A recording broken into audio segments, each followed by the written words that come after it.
গাইবান্ধার রাজা ও speed star খ্যাত আলহামরা পরিবহন তাদের বহরে যুক্ত করে ফেলল ইস্যুজু 134 কিউ মডেলের 1 ইউনিট নন এসি বাস। আসলে 1 ইউনিট বললে ভুল হবে, সর্বমোট 5 ইউনিট। এখন 1 ইউনিট বের হয়েছে, আরও 4 ইউনিট আশা করা যাচ্ছে 20 থেকে 25 দিনের মধ্যে গ্যারেজ থেকে বের হয়ে যাবে। বর্তমানে বাংলাদেশে জাপানি চেসিসের অনেকটাই শর্ট রয়েছে, শুধুমাত্র এই ইস্যুজু চেসিস ছাড়া।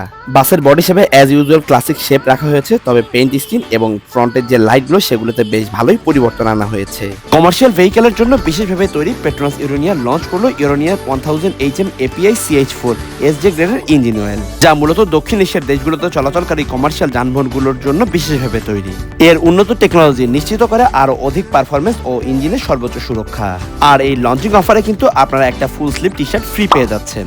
নতুন লঞ্চ হওয়া CH4 গ্রেডের 11 লিটারের 2টি পেইলের সাথে একটি টি শার্ট ফ্রি পেয়ে যাচ্ছেন, অথবা 16 ও 18 লিটার পেইল পারচেজ করলেই পেয়ে যাচ্ছেন exclusive full sleeve T shirt একবারেই ফ্রি। এছাড়া ইউরেনিয়া 3000 এর নতুন 16 লিটার পেইলের সাথেও থাকছে একই অফার।